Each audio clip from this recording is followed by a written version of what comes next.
आज महाप्रभु श्री हरिवंश चंद्र जी का पावन चरित्र अपने लोग कथन श्रवण करते हैं, क्योंकि कल महाप्रभु का प्रादुर्भाव जन्म तिथि है। आचार्य और भगवान एक ही हैं। भगवान ही आचार्य रूप में अलग अलग रस का रसास्वादन कराने के लिए स्वयं प्रकट होते हैं, क्योंकि भगवत तत्व को, भगवत रस को, भगवत लीला को, भगवत स्वरूप को वही जान पाता है जिसे स्वयं भगवान जनाते हैं। सोई जानई जेहि देहु जनाई, जानत तुम्हें तुम्हें हुए जाई। फिर वृंदावन नवनिभृत निकुंज का जो रस है, ये अद्भुत प्रेम रस। शास्त्रों में, संतों में, जगत में प्रसिद्ध है कि वृंदावन प्रेम धाम है। ये प्रेम भूमि है। इस प्रेम भूमि का एकांतिक प्रेम आगम निगम पुराणों में भी संकेत मात्र है। संपूर्ण प्रेम रस का वर्णन करने में तो कोई समर्थ नहीं, क्योंकि अनिर्वचनीयम प्रेम स्वरूपम। प्रेम का परिचय स्वयं प्रेम कर सकता है, दूसरे की सामर्थ्य नहीं है। तो हित अर्थात प्रेम। प्रेम ही हरिवंश चंद्रजू के रूप में प्रकट हुआ। ये हितावतार है, प्रेम का अवतार है। महाप्रभु हरिवंश चंद्रजू प्रेमानंदोत्पुलकित गात्रो, विद्युद्धाराधर समकांति, श्री राधा कृष्णो मनसि दधानम, वंदेहम श्रीहित हरिवंशम। राधैवेष्टम संप्रदायिक कर्ताचार्यो, राधा मंत्रदः सद्गुरुश्च, मंत्रो राधा यस्य सर्वात्मनैवं, वंदे राधा पाद पद्म प्रधानम। नमो नमो जय श्री हरिवंश रसिक अनन्य वेणुकुल मंडन, लीलामान सरोवर हंस। नमो नमो जय श्री हरिवंश। नमो जयति श्री वृंदावन सहज माधुरी, रास विलास प्रशंस। आगम निगम अगोचर राधे, चरण सरोज व्यास अवतंस। नमो नमो जय श्री हरिवंश। व्यास नंदन व्यास नंदन व्यास नंदन गाये, जिनको हित नाम लेत, दंपति रति पाइए, दंपति रति पाइए। रास मध्य ललितादिक प्रार्थना जुकीनी, करते सुकुमारी प्यारी बंसी तब दीनी। सोई कलि प्रगट रूप वंशी वपुधार्यो, कुंज भवन रास रवन त्रिभुवन विस्तार्यो। गोकुल रावल सुठाम बाद निकट राजय, विदित प्रेम राशि जन्म रसिकन हित काजे। तिनको पिय नाम सहित मंत्र दियो श्री राधे, सतचित आनंद रूप निगम अगम साधे। श्री वृंदावन धाम तरनि जासु तीरवासी श्री राधापति रति अनन्य करत नित खवासी अद्भुत हरियुक्त वंश भनत नाम श्यामा जैसी रूप लाल हित चित दे पायो विश्रामा। एक समय नवनिवृत्त निकुंज में नवम नवम लीला का रसास्वादन सहचरियों को कराने वाले प्रिया प्रीतम जो परम प्रेम से प्रफुल्लित होकर रास मंडल की रचना करी। अद्भुत रास, ये जो गोपी मंडल मंडिता,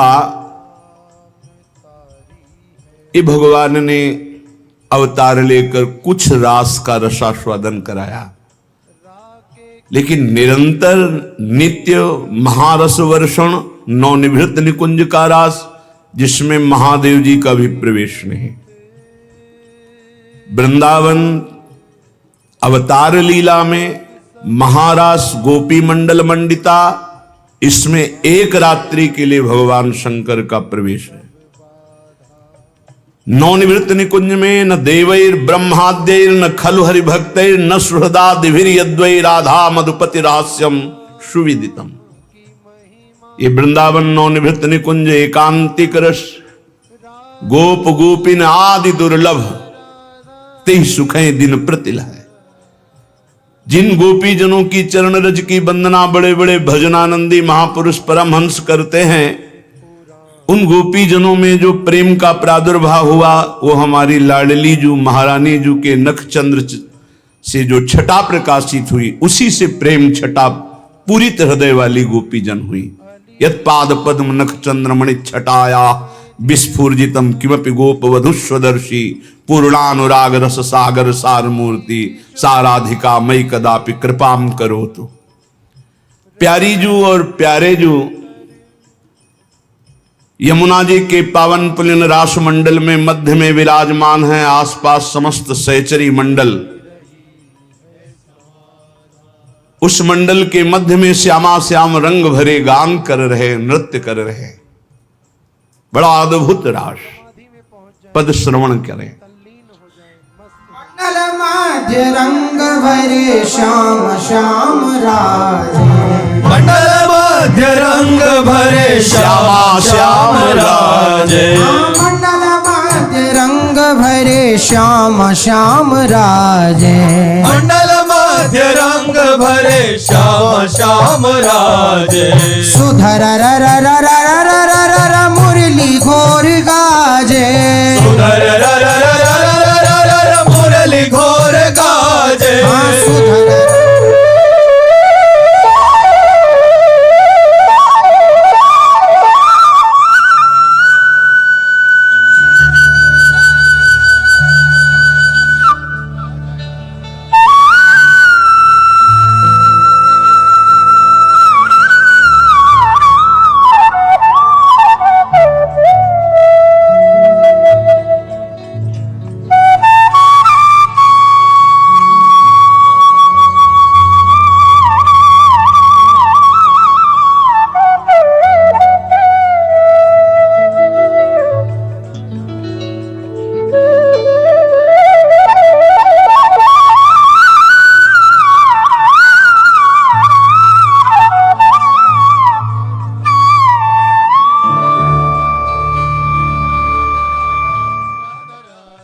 सुधर र र र र र र र र र मुरली घोर गाजे, सुधर र र र र र र र र मुरली घोर गाजे। तेरी मंडल मध्य रंग भरे श्याम श्याम राजे, मंडल मध्य रंग भरे श्याम श्याम राजे। हे गान करत ब्रज भाम लेत सुंदर सुगर तान, गान करत ब्रज भाम लेत सुंदर सुगर तान, हे गान करत ब्रज भाम लेत सुंदर सुगर तान, गान करत ब्रज भाम लेत सुंदर सुगर सुगर तान हे अंग अंग अभिराम मन में छवि लाजे अंग अंग अभिराम मनमय छवि लाजे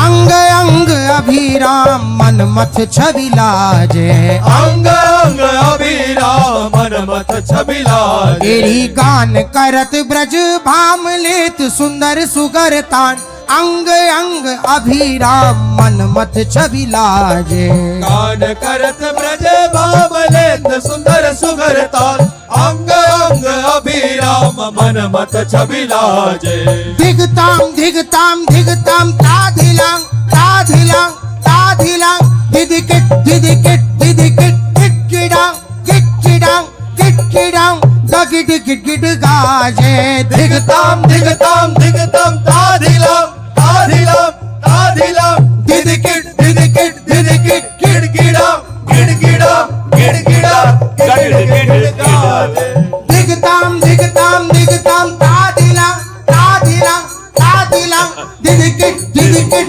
दिदिकिट गिटगिडांग गिटगिडांग गिटगिडांग गगिट गिटगिट गाजे दिगताम दिगताम दिगताम ताधिलाम ताधिलाम ताधिलाम दिदिकिट दिदिकिट दिदिकिट गिड़गिड़ाम गिड़गिड़ाम गिड़गिड़ाम गिड़गिड़ गाजे तेरी मंडल मध्य रंग भरे श्याम श्याम राजे मंडल मध्य रंग भरे श्यामा श्याम राजे हे मंडल मध्य रंग भरे श्यामा श्याम राजे मंडल मध्य रंग भरे श्यामा श्याम राजे रर रैन जी रही जज जमुन थकित भई रैन रीज रही जज जमुन थकित भई हे चच चंद गग प पश्चिम रतन साजे चंद गग पश्चिम रतन साजे तेरी मंडल मध्य रंग भरे श्याम श्याम राजे मंडल मध्य रंग भरे श्यामा श्याम राजे तेरी मंडल मध्य रंग भरे श्यामा श्याम राजे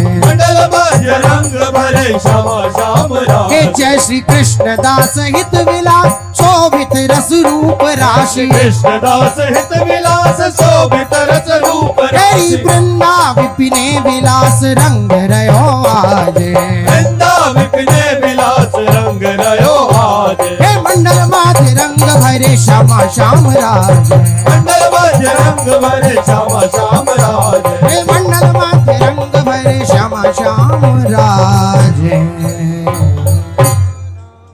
आज नचत नवल लाल आज नचत नवल लाल साजी साजी झुन्ना आज नचत नवल लाल साज साज चिन्ना हे आज नचत नवल लाल साजी साजी छिन्ना आज नचत नवल लाल साज साज छिन्ना धिक धिलाम बाजत तकी तकी धिलाम धिग दिलाम बाजत तक तक दिलाम हे धिक दिलाम बाजत तकी तकी धिलाम धिग दिलाम बाजत तक तक दिलाम हे नाचत नैना भिराम धकट धकट धिन्ना नाचत नैना विराम धकट धकट दिल तेरी नाचत नैना भिराम धकट धकट धिन्ना नाचत नैना विराम धकट धकट दिल तेरी आज नचत नवल लाल साजी साज छिन्ना आज नचत नवल लाल साज साज छिन्ना तेरी लचकी लचकी गतिन लेत ठुमकी ठुमकी चरण देत लचकी लचकी गति न ले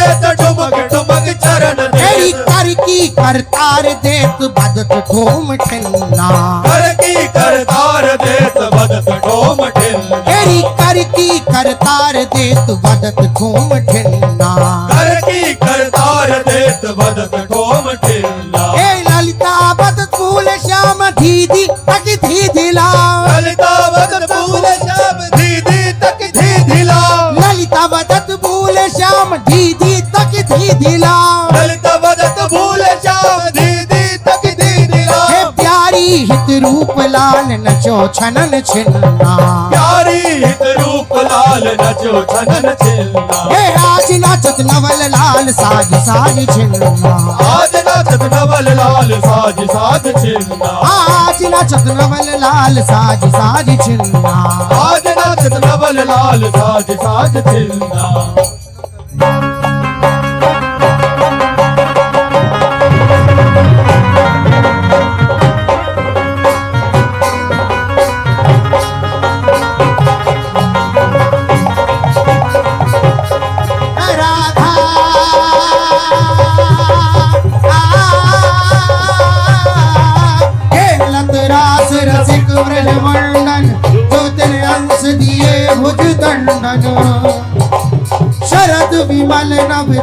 चंद्र विराजे मधुर मधुर मुरली कल बाजे मधुर मधुर मुरली कल बाजे मधुर मधुर मुरली कल बाजे हे राधा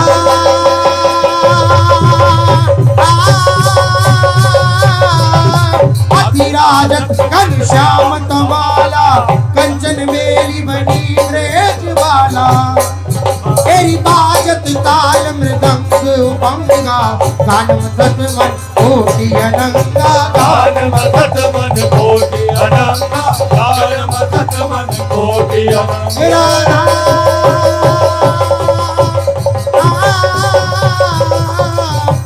भूषण बहु विविध रंग सारी अंग सुरंग दिखावत नारी हर्षत कुसुम मुदित सूर्योषा प्रियत दिव्य धुंधु विठल घोषा सुनियत दिव्य धुंधु विकल घोषा सुनियत दिव्य धुंधु विकल घोषा राधा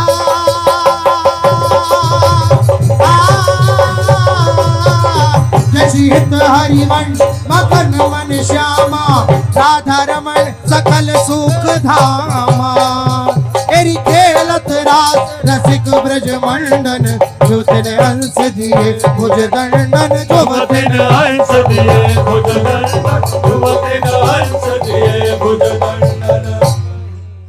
श्री प्यारीजू और प्यारेजू सखियों के मध्य में अद्भुत नृत्य, अद्भुत गायन, अद्भुत रास सुख की वर्षा करे। प्यारीजू के सुख हेतु श्री लालजू महाराज नवनागर हैं, समस्त कलाओं के आचार्य हैं, अद्भुत नृत्य करते हैं। फिर लालजू के सुख के लिए श्री लाडलीजू सुधंग नाचत नवल किशोरी थे कहत चहत प्रीतम दिशि बदन चंद्र मनो त्रसित चकोरी तान बंधान मान में नागरी। प्यारीजू ऐसी नवीन कलाएं प्रकट करते हैं कि समस्त कलाओं के आचार्य लालजू भी जान ही नहीं पाते कि कौन सी कला है। यहां तक कि रास के बाद तो वो विनय करते हैं कि मुझे भी ये नृत्य की गतियां, ये कलाएं, भावभंगियां आप सिखा दीजिए। तो हरिराम व्यास जी एक पद में कहते हैं, पिए को नाचन सिखवत प्यारी मान गुमान लकुटलिए ठाढ़ी डरपत कुंज बिहारी। ऐसा प्यारीजू ने अद्भुत नृत्य, अद्भुत रस की वर्षा। तान बंधान मान में नागर देखत श्याम कहत हो री अहो आश्चर्य है, आश्चर्य है। बरबस चित्त का अपहरण श्री मदन मोहन विश्व मनमोहन लालजू के मन का श्री लाडलीजू ने लाडली लाल के ऐसे महासुख रास और अद्भुत विलास सुख को श्री ललिताजू ने जगत के प्राणी कैसे प्राप्त कर पावे ये विचार किया। रास मध्य ललिताज प्रार्थना जो की नहीं, हाथ जोड़ा और कहा, हे प्रिया प्रीतम, हे श्यामा श्याम, आपकी ये नवनिवृत्त निकुंज की एकांतिक विलास लीला और रास लीला, रहस्य रहस्य मोहन पिए के संगरी लड़ेती अति रस लटकत, ये रस अवतार लीला में भी नहीं। जहां खंडन अधर करत परिरंभन चत जघन दुकूल उर नखपात तिरिछी चितवन दंपति रस समतूल, ये आगम निगम पुराणों में भी नहीं। ये वृंदावन नौ निकुंज निज महल में प्यारीजू प्यारेजू के अद्भुत सुख को जगत के प्राणी कैसे प्राप्त कर पावे, ये सखियां आचार्य हैं। रास मध्य ललितादिक प्रार्थना जो की नहीं। हे प्रिया प्रीतम, भूमंडल के जीव, जगत के जीव इस महान अद्भुत विलास और रास रस को कैसे प्राप्त कर पाए, क्योंकि द्वापर में भगवान श्री कृष्ण जी का जो प्रादुर्भाव हुआ उसमें अधरों में बंसी विराजमान करके जो आकर्षण किया वो कृष्ण आकर्षण, उसमें प्रभु के प्रति कांता भाव और रास सुख। लेकिन युगल सरकार के सुख का रसास्वादन निज किंकरी भाव से, ये बहुत आगे का विषय है। तिन गोपिन ते दुर्लभ माई, नित्य विहार सहज सुखदाई।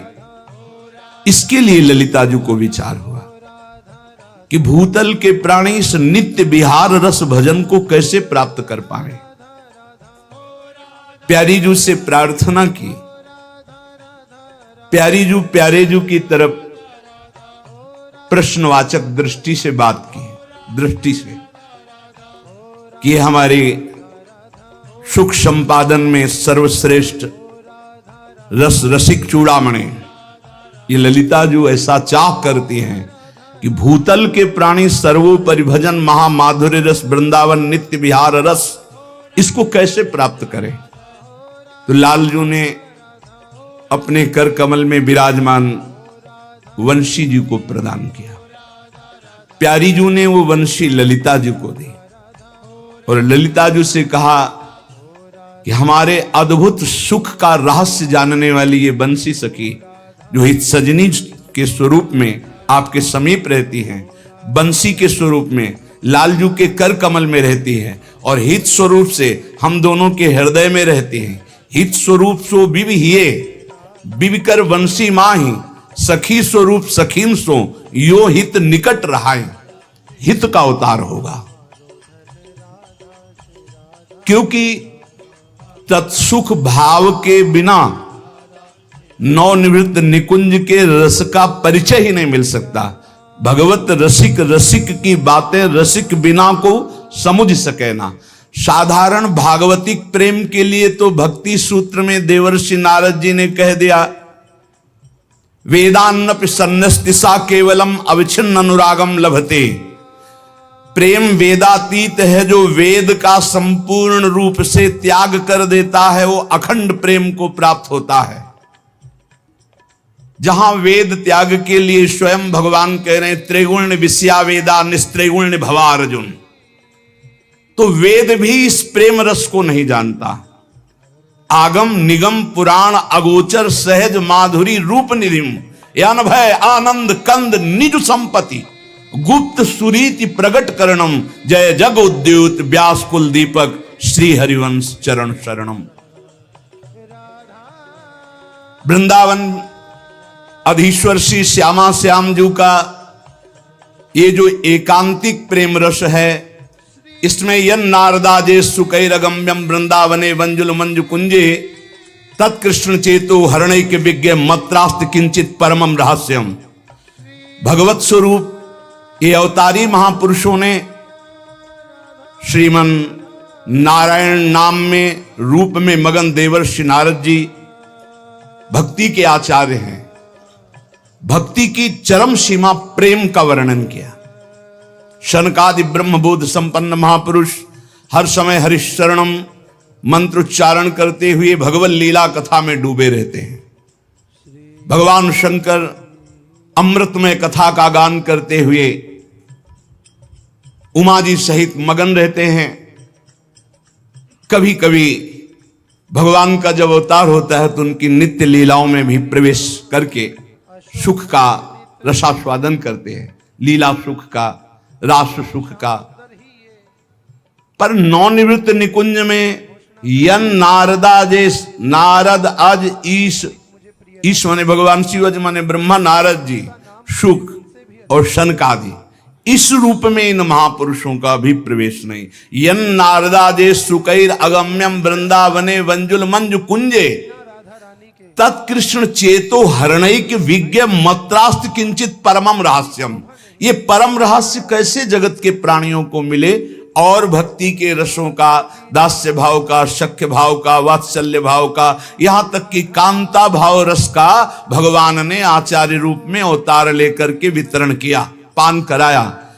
पर प्रियालाल के इस एकांतिक विलास और रास रस का रसास्वादन जो नवनिवृत्त निकुंज में होता है, जहां आगमों की, निगमों की, पुराणों की भी गति नहीं है, ये सब भगवत स्वरूप हैं। ब्रह्मा जी के दरबार में ये वेद, उपवेद और ये शास्त्र सब मूर्तिमान होकर विराजमान है। जैसे हम तुम देहधारी, ऐसे दिव्य रूप धारण करके ब्रह्मा जी की सभा में विराजमान है। यहां तत्सुख भाव से युगल की परम आसक्ति संधनी शक्ति स्वरूपा सहचरियां जब किसी के ऊपर कृपा करती हैं तब उसका भाव परिवर्तन हो जाता है, स्त्री पुरुष भाव मिट जाता है और उनके द्वारा दिए हुए नाम मंत्र और सेवा उपदेश से वो तत्सुख भाव धारण करता है। मोक्ष सुख तक स्वसुख है, ये स्पष्ट दिखाई देता है। लेकिन तत्सुख भावना में डूबी हुई सखियों ने गोपी जनों में भी देखा स्वसुख आकांक्षा। ये बड़ा सूक्ष्म विषय है। जैसे कोई ककाहरा ना आता हो तो पीएचडी के विषय को क्या समझेगा। अभी साधारण निष्काम भक्ति तो आई नहीं कि कामनाओं पर विजय प्राप्त कर ले, काम क्रोध लोभ मोह मद मत्सर विजयी हो। काम क्रोध मद मान न मोहा, लोभ न क्षोभ राग नहीं द्रोहा, जिनके कपट दंभ नहीं माया, ऐसी विशुद्ध भक्ति। फिर इस भक्ति का भी जहां प्रवेश नहीं है, इस भक्ति का भी प्रवेश नहीं, न देवैर न ब्रह्मादेर न खलु हरि भक्तैर न सुहृदा। ये अद्भुत वृंदावन नवनिवृत्त निकुंज है। ये वृंदावन की जो अद्भुत एकांतिक रस प्रीति है, ललिता जी को विचार हुआ ये कैसे जगत के प्राणी प्राप्त कर पावे। ललिता जी ने जब प्रार्थना की तो प्यारी जी ने इशारे से कहा कि इसके लिए आपको भी जाना होगा। रास रस और विलास रस तुम दोनों मिलकर इसका विस्तार भूतल के प्राणियों के हृदय में करोगी। रासेश्वर श्री प्रिया प्रीतम की हृदय की बात जानने वाली ये सखियां हैं जो आचार्य रूप से अवतरित हुई। ललिता जू के अवतार श्री स्वामी हरिदास जू महाराज और हित सजनी जू के वंशी जू के अवतार श्री हरिवंश महाप्रभु। इसकी भूमिका रास में बनी अवतार भूमिका। ये बंशी बहुत चमत्कारमयी है। त्रैलोक में कोई ऐसा नहीं है कि बंशी का शब्द कान में पड़ा हो और उसका परिवर्तन न हो गया हो। जो जड़ है उनमें चेतनता जागृत हो जाती है, जो चैतन्य है वो जड़ता समाधि को प्राप्त हो जाते हैं। यहां तक कि सूखी लकड़ियां भी गीली हो जाती है, पत्थर में भी रस स्रवित होने लगता है। त्रैलोक विजयी जो भई श्री कृष्ण अधरन लागी, थिर चर किए चर थिर भये, मुनि ध्यान ते उठे जागी। समाधिस्थ जो थे वो चेतनता को प्राप्त होकर किधर बजी बंसी, और जो बहिर्मुख थे वो समाधि को प्राप्त हो गए। यमुना की धारा रुक गई, वायु का प्रवाह रुक गया, खग मृग पशु पंछी मौन व्रत धारण किए हुए मानो मुनि परमहंस हों। ऐसा अद्भुत ब्रजबधु मोहित करी पथ चली अति अनुराग, सोई व्यास वंश विदित धर्यो बपु बरनो कहा बड़ भाग।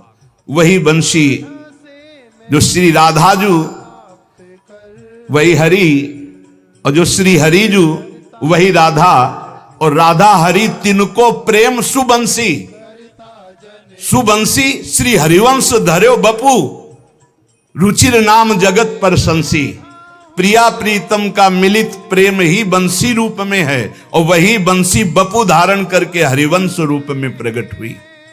आहा, कहा रस में रच्यो द्वय अक्षर को नाम, राधा राधा। बंसी की जीवन यह मंत्र परम अभिराम। ये प्रभु के अधरों में जो बंसी विराजमान है, कोई बांस की बांसुरी नहीं है, ये हित है, मूर्तिमान प्रेम। कहीं आपने पढ़ा जब भगवान ने अवतार लिया तो अमुक वन से अमनिया करके बांस लाया गया और फिर अमुक कारीगर ने बंसी बनाई? नहीं, ये श्री कृष्ण स्वरूप प्रेम में वपु धारण करने वाली ये बंसी है, भगवान के साथ ही अवतरित हुई है। इस रहस्य को कोई नहीं जानता।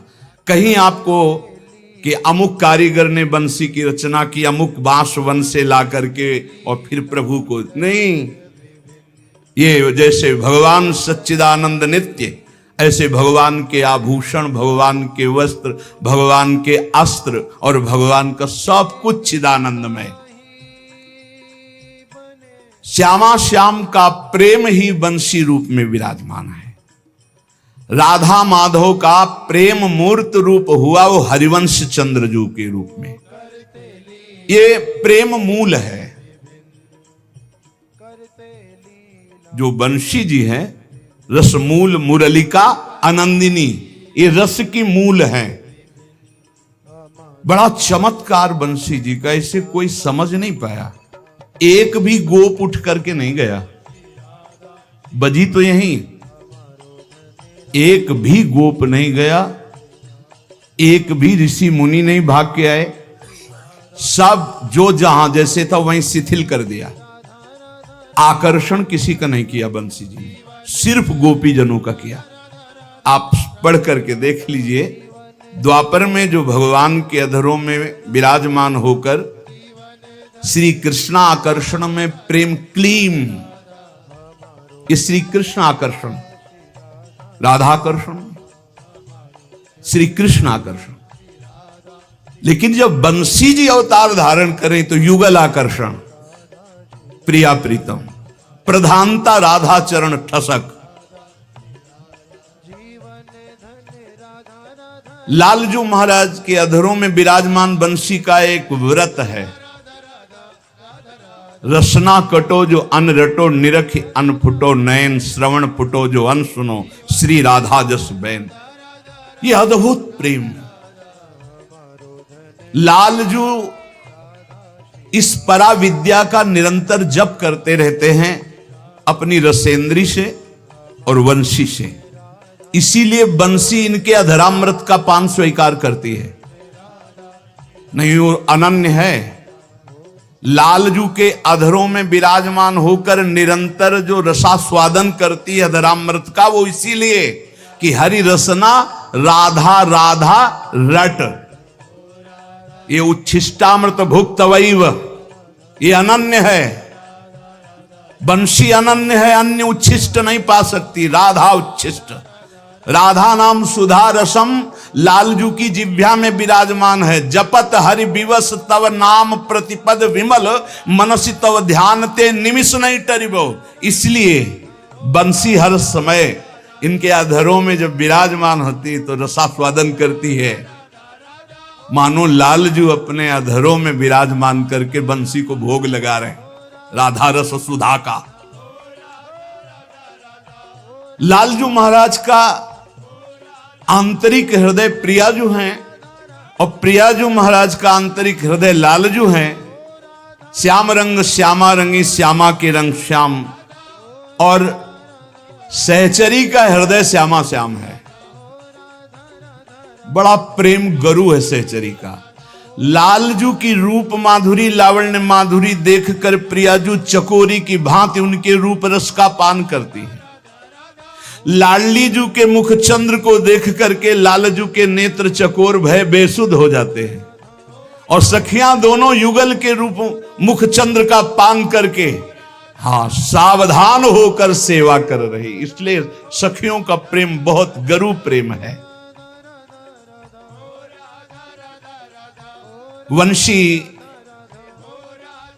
जब ललिताजू के कर कमल में दी, ललिताजू राधाष्टमी में जब उत्सव मनाया जाता है हमारे यहां प्यारीजू के प्रादुर्भाव का, तो उस समय ललिताजू के प्रादुर्भाव का उत्सव मनाया जाता है। स्वामी श्री हरिदास जी महाराज का जो प्रादुर्भाव, वो ललिताजू ही तो पधारी। ये जो बंशी प्रकट हुई है, आप सच्ची मानिए, इसका नाद जो श्रीमद चतुरासी जी है, बंसी नाद है। एक बार यदि 24 घंटे में इस नाद का पाठ कर ले, चौरासी जी का, ये आई ही इसीलिए है 84 लाख योनियों से छुटकारा हो जाएगा। वृंदावन की भूमि में बैठ करके जब किसी से सत्य बुलवाने की बात कही जाती तो कहा जाता मंदिर में चढ़ करके बोलो। तो यहां वृंदावन की भूमि में बैठकर आचार्य चरण ने जो कहा, श्री पूज्य रूपलाल गोस्वामी जी, छुटी 84 भ्रमंते निरखै जुगल किशोर, बड़े बड़े महापुरुषों ने कहा। और स्वयं मोक्ष धर्मावलंबी भगवान विश्वनाथ जी की कृपा प्रसाद से पूर्ण, कोई आकांक्षा नहीं किसी रस की, तब उन्होंने इस रस की आकांक्षा जागृत की। और इस रस का रसास्वादन जब चतुरासी जी को मिला तो उसके बाद हम कह सकते हैं कि हम जहां समझते थे निष्काम थे, वहां वो निष्कामता नहीं थी जो श्री जी के चरणों में आने के बाद पता चला कि हम सकाम ही थे। हम मोक्ष को निष्काम समझ रहे थे, लेकिन श्री जी के चरणों में आने के बाद पता चला मोक्ष भी एक कामना है। जिस रस के बाद मोक्ष की भी कामना नष्ट हो जाती है, वो अद्भुत रस श्रीमद चतुरासी जी में। एक बार रोज चतुरासी जी का गायन करे तो 84 लाख योनियों में नहीं। वहां तो सिर्फ गोपीजनों का आकर्षण बंसी जी ने किया। श्री लालजू के अधरों में विराजमान बंसी जी का चमत्कार त्रिभुवन में तो प्रसिद्ध है, पर काम बना सिर्फ गोपीजनों का। एक भी कोई सखा, एक भी कोई ग्वाल बाल, एक भी कोई देवता या कोई ऋषि मुनि पधारा हो तो हमें बताना। पता नहीं महाराज महादेव जी के हृदय में ऐसा आकर्षण बंसी जी ने किया कि गोपी बन के आ गए। और तो हमें प्रसंग नहीं मिला कि महाराष्ट्र में किसी का और का प्रवेश हुआ हो। आई ब्रजनार सुनत बंसी रो गृहपति बंधु विसारे, दर्शन मदन गोपाल मनोहर मनसिज ताप निवारे। लेकिन जब बंसी स्वरूप हरिवंश चंद्रजू ने अवतार किया, अपना प्रादुर्भाव, अपना वपु धारण किया प्रगट में इस कलिकाल में, तो कोई भी हो, पुरुष हो, स्त्री हो, बालक हो, वृद्ध हो, सब इस वंशीनाद के आकर्षण में प्रिया प्रीतम के प्रेम के रस के मतवाले हो गए। भगवत मुदित जी रसिक अनन्यमाल में लिखते हैं कि हरिवंश चंद्रजू की जो शरण भये हृदय से, वो सब रस सिद्ध महापुरुष भये। हृदय से जो तनुवांग मनोभीर अमलई सोहम तो वाश्रिता। बड़े करुणा में प्रभु स्वयं बंसी जी के चरण चापते रहते हैं, अधरों की सैया पर विराजमान करके। ये चरण चापना है, बंसी जी के चरण चापते रहते हैं, अधर रूपी सिंहासन पे विराजमान करके कर कमल से बंसी जी के चरण चापते रहते हैं। और कर्ण कुंडल हिलते ना, मानो बंसी जी की आरती कर रहे, चमकते हुए कर्ण कुंडल मानो बंसी जी की आरती कर रहे हैं। और अपने अधर सुधारस का हर समय भोग लगाते रहते हैं बंसी जी का। ऐसे प्रभु की महासामर्थ्यमयी बंसी जी इस कलिकाल में प्रकट हुई। जिस समय महाप्रभु हरिवंश चंद्रजू प्रकट हुए, उस समय बड़े बड़े महापुरुष प्रकट हुए अन्य अन्य प्रांतों में। एक ही परम तत्व है ये। सेवक जी महाराज जो भगवान श्री कृष्ण चंद्रजू गीता जी में कहते, यदा ही धर्मस्य ग्लानिर्भवत भारत अभ्युत्थानम धर्मस्य तदात्मानं सृजाम्यहं परित्राणाय साधूनां विनाशाय च दुष्कृतां धर्म संस्थापनार्थाय संभवामि युगे युगे। तो सेवक जी कहते हैं, जब जब हो ये धर्म की हानि, तब तब तनु धरी प्रगट त्यानी, जानी और दूजो नहीं, दूसरा नहीं, वही प्रभु विविधाचार्यों के रूप में अवतरित होते हैं। हरिवंश महाप्रभु का प्रादुर्भाव विक्रम की 16वीं शताब्दी के मध्य भाग में हुआ। लगभग आधी शताब्दी तक इस धराधाम पर विराजमान रहकर रसिकों को युगल प्रेम रस का पान कराने वाले महाप्रभु जिस समय महाप्रभु हरिवंश चंद्रजू का प्रादुर्भाव हुआ उस समय भारतवर्ष में चारों ओर आतंक छाया हुआ था। दिल्ली के सिंहासन पर लोधी वंश का अधिकार था। म्लेच्छ की बहुतायत हो गई थी। म्लेच्छ का तात्पर्य है जो मांस भक्षण करते हैं, मदिरा पान करते हैं, पराई स्त्रियों से व्यभिचार करते हैं, नाना प्रकार के वैदिक सिद्धांतों के विरुद्ध आचरण करते हैं। हमारे यहां उनको म्लेच्छ कहते हैं। म्लेच्छ भाव की बहुत बड़ी वृद्धि हो चुकी थी। भारतीय सनातन धर्म का संहार करना ही उनका स्वभाव था। तलवार के बल से नष्ट भ्रष्ट करना और उनको रौंद करके अपने म्लेच्छ धर्म में, ऐसा उस समय बर्ताव हो रहा था। बड़े बड़े भगवत मंदिरों को तलवार की धार उतार दिया, काट दिया जाता, तोड़ दिए जाते थे। तीर्थ स्थानों में रहने वाले संतों को, भक्तों को पीड़ा पहुंचाई जाती, मार दिए जाते, तीर्थ स्थानों को भ्रष्ट कर दिया जाता, अनेक प्रकार के धर्मात्माओं को पीड़ा दी जाती थी। एक तरह से ऐसा अवसर कलयुग में आया था। अभी कह रहे हैं अभी जो समय चल रहा है बहुत मंगलमय चल रहा है, ऐसा ना पीछे था ना आगे होगा। धर्म का समूलोच्छेदन, बस किसी तरह सनातन धर्म का, पर सनातन शब्द की परिभाषा ये लोग जानते ही नहीं। सनातन का कभी नाश करने में काल भी सामर्थ्यशाली नहीं है। ये तो काल के अंतर्गत ही जीव है, इनकी क्या सामर्थ्य कि सनातन धर्म कोई एक मेड़ नहीं है कि आप उसे मिटा दोगे तो सनातन मिट जाएगा। सनातन मिट जाएगा तो अनंत ब्रह्मांड मिट जाएंगे। सनातन ब्रह्म का नाम है, भगवान का नाम है। ये वायु सनातन है, अग्नि सनातन है, जल सनातन, ये भूमि सनातन। सनातन को मिटा दे ऐसा कोई पैदा ही नहीं हुआ। सनातन, हाँ, सनातन को छीण कर जरूर करने की कोशिश की गई। हमारी वैदिक सिद्धांत, धार्मिक संस्कृति बड़ी ही अव्यवस्था उस समय। आज हम कह रहे हैं कि हम चीख चीख के भगवत यश गान कर रहे हैं तो हमें कोई पीट नहीं रहा। पीछे ऐसे था और आगे ऐसे होगा। भगवत यश गाओगे तो गोली मार दी जाएगी। समय देखना, पीछे ऐसा था। आपने नहीं सुना जब 10 गुरुओं की चर्चा हुई तो नहीं सुना कैसे गुरुओं के साथ बर्ताव किया। जब महापुरुषों की चर्चा, अभी कल परसों प्रेमदास जी की चर्चा, टुकड़े टुकड़े कर दिए गए उनके शरीर के इसी धाम में। चारों ओर विकराल आतंक छाया हुआ था। सब डर गए थे भक्ति के विषय में। कोई भगवान की भक्ति करने के लिए उत्साह प्रकट बाहर चौड़े पे नहीं कर सकता था। तब भगवान ने विचार किया और आचार्य रूप में एक साथ बहुत रूपों में अवतरित हुए।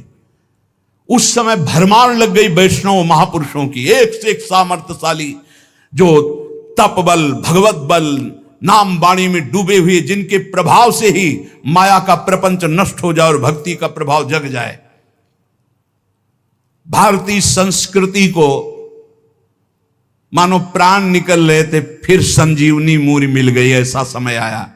सेवक जी महाराज सेवकवाणी में वर्णन करते हैं जिस समय महाप्रभु का प्रादुर्भाव हुआ, कलयुग कठिन वेद विधि रही, धर्म कहूं नहीं दीखत सही, कही भली को ना करे, उद्वस विश्व भयो सब देश, धर्म रहित मेदिनी नरेश, म्लेच्छ सकल पहुमी बढ़े, सब जन करही आधुनिक धर्म, वेद विहित जाने नहीं कर्म, तुम मर्म भक्ति को क्यों लहें, बूढ़त भव आवे न उसास, जस वर्णो हरिवंश विलास, श्री हरिवंश ही गाई हो, जय जय श्री हरिवंश ही गाई हो।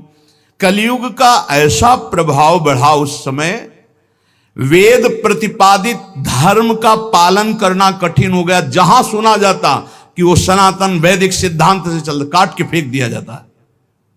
चौराहे पे खड़े करके आरा से चीर दिए गए, रुई में लपेट करके से भूंज दिए गए। क्या क्या आतंक महापुरुषों के साथ उस समय हो रहा था, जो वैदिक सिद्धांत से धर्म का पालन करते।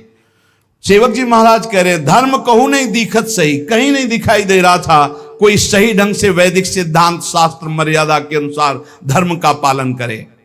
कहीं देखने में नहीं आ रहा था धर्माचरण, कोई मानने के लिए तैयार भी नहीं था, क्योंकि ऐसे तलवार का भय था। मृत्यु जिस नगर में प्रवेश करते लाख लाख लोग गर्दन कटवा लेते, लेकिन धर्म विरुद्ध आचरण नहीं स्वीकार करते। ऐसे ढेर के ढेर लाशों के लग जाते थे। ऐसा म्लेच्छों ने आतंक मचाया था उस समय। संसार में सब कुमार्गगामी उत्पथगामी हो गए। उद्वस विश्व भयो सब देश, धर्म रहित मेदिनी नरेश। बस जनेन्द्रीय रसेंद्री के स्वादों में मगन। अरे भाई कौन मरना चाहेगा, तो सब कुमार्गगामी हो रहे थे। राजा कहलाने वाले भयभीत होकर सम्राट पद पर जो बैठे हुए थे उनके अनुकूल चलते थे, इसलिए वो भी धर्म भ्रष्ट प्राय हो रहे थे। वैदिक सनातन धर्म को छोड़कर आधुनिक धर्म स्वेच्छाचार परायण, भोग वासना परायण सब हो रहे थे। अज्ञानी लोग कैसे भक्ति का मर्म समझे? जब तक शास्त्र सम्मत आचरण नहीं होंगे तो भक्ति समझना कोई खिलवाड़ है क्या? अतएव भक्ति का कोई मर्म नहीं जान रहे थे। ज्ञान भक्ति वैराग्य विहीन जीवन, बस भोग आकर्षण। जो धर्म से चले श्वास लेने की भी गुंजाइश नहीं थी। आज तो बहुत बढ़िया अवसर है, हम नाच गा रहे हैं, हमें कोई पीट नहीं रहा, हमें कोई बंधन नहीं डाल रहा। धर्म रहित जानी सब दुनी, म्लेच्छन भार दुखित में दिनी। तो धनी और दूजो नहीं, करी कृपा मन कियो विचार। श्रुति पथ विमुख दुखित संसार, सार वेद विधि उद्धरी। सब अवतार भक्ति बिस्तरी, पुनिरस रीति जगत उद्धरी। करो धर्म अपनो प्रगट, प्रगटे जानि धर्म को नाश। जस बरनो हरिवंश विलास, श्री हरिवंश ही गाई हो। सारा संसार उस समय धर्म विमुख हो रहा था। आप जगह जगह जितने भी विद्वान, जितने भी प्रवीण बुद्धि वाले, उन सबको अधीन करके राज्य कर्मचारी के रूप में रखा जा रहा था। यह पूरे देश में आतंक छाया हुआ था। म्लेच्छों के भार से पूरा देश दुखी हो रहा था। पृथ्वी में हाहाकार मचा हुआ था। भाग गए वृंदावन से बड़े बड़े रसिक इधर उधर अपने ठाकुर लेकर के। यहां कोई भक्ति नहीं कर सकता था, काट के फेंक दिए जाते, ऐसा अवसर था। जब जानी और दूजो नहीं, वही परम तत्व, उसी को भगवान कहते हैं, उसी को परमात्मा कहते हैं, उसी को ब्रह्म कहते हैं। प्रेमी जन उसी को प्रेम कहते हैं, उसी को लाडली लाल कहते हैं। वही अवतार लेते हैं। कोई दो तत्व तो नहीं है इस जगत में कि आचार्य रूप में कोई और आता है, प्रभु रूप में कोई और आता है। श्री हरिवंश चंद्र जो महाराज स्वयं प्रभु ही हैं। महाप्रभु चैतन्य देव स्वयं युगल सरकार का मिलित रूप। भगवान निम्बारकाचार्य, वल्लभाचार्य, बड़े बड़े जितने महापुरुष, ये स्वयं भगवान पधारे, कोई और नहीं है। जानी और दूजो नहीं। महाप्रभु हरिवंश चंद्रजू जिस समय प्रकट हुए उस समय बहुत अत्याचार छाया हुआ था, जगह जगह पर आतंक था। पर ऐसा नहीं कि उस समय कोई धर्मात्मा था ही नहीं। जो नाम जप करते हैं, मंत्र जप करते हैं, प्रभु की आराधना करते हैं, तो प्राणों की परवाह नहीं करते। लाखों में तुम कितनों को मारोगे, कोई ना कोई तो बचा ही रहेगा। विनाश तो कोई नहीं कर पाया। भगवान परशुराम जी ने संकल्प लिया था कि पृथ्वी को क्षत्रियों से विहीन कर दूंगा जो राक्षसी स्वभाव के हैं। 21 बार फरसे से काट काट, तो क्या क्षत्रिय विहीन हो गई क्या पृथ्वी? ये भगवान की सृष्टि है। ऐसा ही तो ऐसा नहीं था कि उस समय कोई बड़े महापुरुष नहीं थे, उस समय कोई धर्मात्मा नहीं थे, पर था बड़ा आतंक म्लेच्छों का। वो धन्य है कुल जिनमें महाभागवत जन प्रकट होते हैं। कुलम पवित्रम जननी कृतार्था वसुंधरा भाग्यवती च तेन स्वर्ग स्थितास्ते पितरोपि धन्या येषाम कुले वैष्णवा नामधेयम। वही कुल धन्य है, परम पवित्र है, जगत पूज्य कहा जाता है जिस कुल में भगवत स्वरूप किसी महापुरुष का प्रादुर्भाव होता है। सेवक जी महाराज कहते नाम प्रसंग कहत उपदेश जाया धर्म धन्य सो देश धन्य सुकुल जय जन्म भयो धन्य सु तात धन्य सो माय तन तत् सकल सुनो चित लाय श्री हरिवंश प्रताप जस सो कुल धन्य उमा सुन जगत पूज्य सुपनीत। महाप्रभु हरिवंश चंद्र जी जिस कुल में प्रकट हुए परम पावन पवित्र वैदिक मार्ग अनुयायी और युगल सरकार की भक्ति संपन्न था। इस कुल में श्री राधा मोहन जी की सेवा कुल परंपरागत चलती थी। हिताचार्य चरण के पूर्वज उत्तर प्रदेश के सहारनपुर जिले में स्थित देवबंद, जिसे देववन कहते हैं, इस नगर में रहते थे महाप्रभु के पूर्वज जन। वे कश्यप गोत्री यजुर्वेदी माध्यन्दिनी शाखानुयायी गौड़ ब्राह्मण थे। इस कुल में एक से एक बढ़कर शास्त्रों के प्रकांड विद्वान, पूर्ण रूपेण वैदिक सिद्धांतानुसार आचरण करने वाले। पहले था ब्राह्मणों का व्यसन होता था वैदिक सिद्धांतों से चलना और वैदिक सूत्रों को हृदय में धारण करना, यही उनके पास धन था। वाणी से प्रखर और बौद्धिक स्तर ब्रह्म तेज से संपन्न, अस्थिमात्र हुए रहे शरीर, जिधर जाते तो बड़े बड़े राजा धीराज उठकर उनके चरणों में प्रणाम करते। उनका एक ही व्यसन था, समस्त शास्त्रों को कंठस्थ करके उसके अनुसार चलना, वैदिक सिद्धांतों के अनुसार।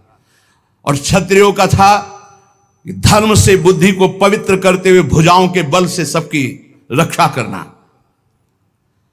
तो बड़े ही श्री राधा मोहन जी के उपासक और वैदिक सिद्धांत के अनुसार चलने वाले महाप्रभु के वंश में थे। पहले इस वंश में भट्ट संज्ञा से पुकारा जाता था। विजय भट्ट के सुवन कुलाजित सुत विद्याधर भाए तिनते जालप मिश्र प्रगट भय राधा वल्लभ से। भाव भावना में मन दीनो और सकल तजिहे मिश्र प्रभाकर तिनते प्रगटे मिश्र उबारे। जीवद मिश्र सुवन हिम कर जू व्यास मिश्र सुत धारे। चारंते ये बड़े कहावे चारंते ये छोटे। नौ भाई नौ नंद रूप हैं सकल गुणन करी मोटे। श्री विजय भट्ट, भट्ट शब्द ये विद्वता का प्रतीक है। अद्भुत, जिनको कोई परास्त न कर सके, हर शास्त्रों का ज्ञान। विद्या के बल भट्ट सुनाम भक्ति विस्तरी तिनके धाम। तो विजय भट्ट जी के कुलाजित भट्ट हुए, उनके श्री विद्याधर भट्ट हुए। विद्याधर भट्ट जी वेद पुराण महाभारत इन सब को कंठस्थ किए हुए महापुरुष थे, इसीलिए इनके आगे मिश्र लगने लगा। वेद पुराण कहें इतिहास तो मिश्र नाम जग भयो प्रकाश, वैसे भट्ट लगता था पूर्व में, पर श्री विद्याधर जी के आगे भट्ट लगा।